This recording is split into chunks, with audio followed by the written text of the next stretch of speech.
What's good with it, y'all? It's your boy Santo G, back at it. You already know, spreading unity, prosperity, and respect. Above all, if you're new here, do me a favor. Hit that subscribe button, tap that notification bell.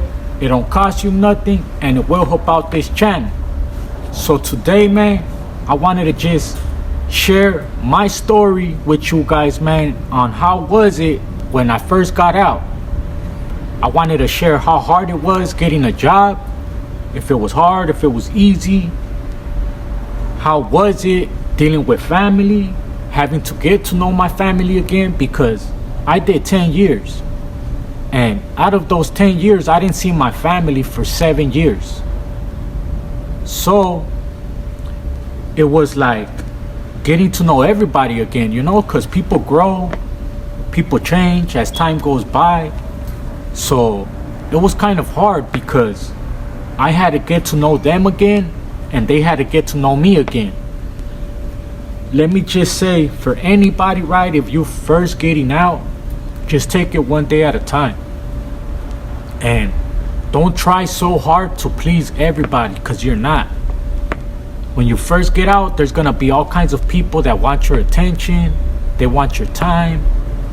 And let me just say, one thing I regret is not giving my jefita that much time, you know? Because I was 16 years old when I went in, and I came out at the age of 26. I got out right before I turned 26, like 3-4 months before I turned 26.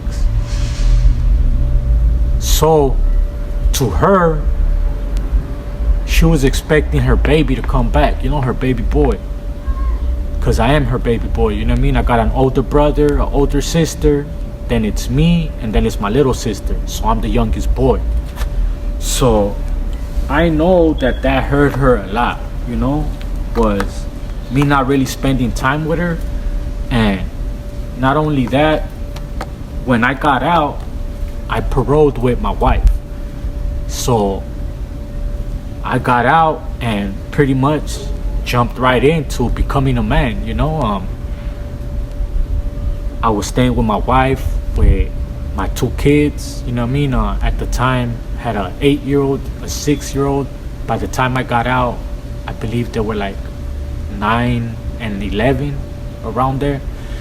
So just having to balance everything out, you know what I mean. Thankfully, I was able to get a job as soon as I got out, so that kind of helped.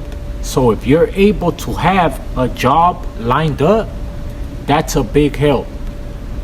Cause I got out, I want to say within the next week, I already had a job.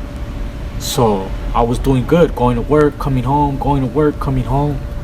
And let me just say, man, just be careful who you kick it with. Be careful who you let in your whip.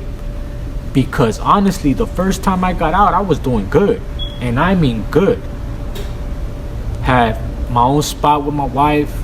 At the time, we had a room, and her sister and her kids had a room. So it was like a little crowded, but hey, fresh out, you know what I mean?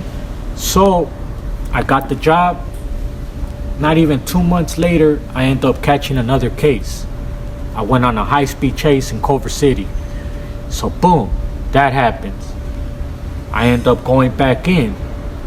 And this next time that I got out in 2020, in February.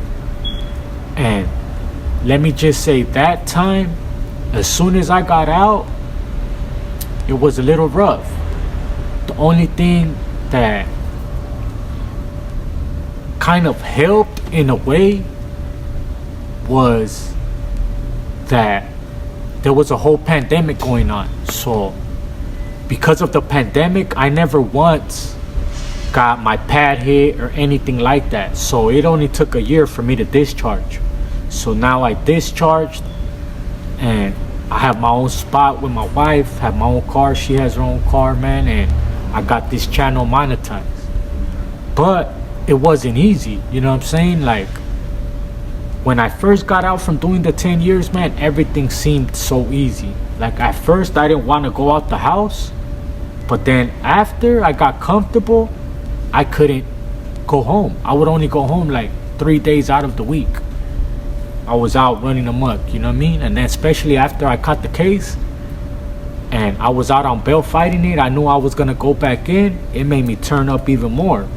You know what I mean? You could ask anybody that met me around that time, they're gonna be like, damn, homeboy was a nut.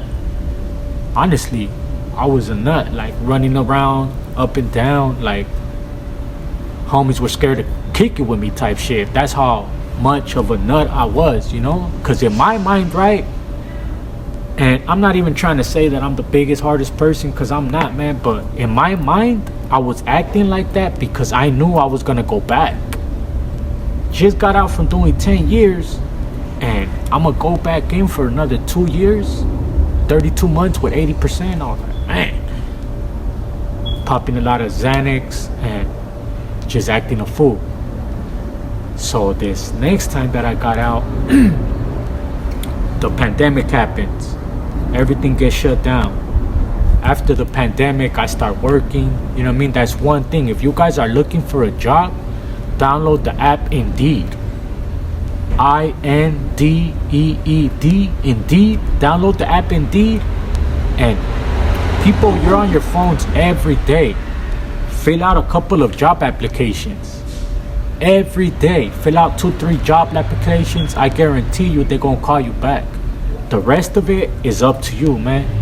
Show up, fit it clean, and speak well. Don't talk to them like, hey, Holmes, and you know what I mean? Speak well. Try to speak fluently. If you look at me, the way that I was talking before and the way I talk now, you'll see a big difference. I remember I couldn't go 2-3 sentences without saying, you know what I'm saying? You know what I'm saying? You know what I'm saying? Tap in if you guys remember that. After everything I'll say, I'll be like, you know what I'm saying? You know what I'm saying? It took a long time to kick that habit and to talk fluently and well the way I'm talking now. So I didn't get here overnight. Everything takes hard work, man. And if I could go through all those hardships, catching another case and all that, man, and still make it out, strive, move forward, man. I've only been out 4 years, and like I said, focused like 1.5 years.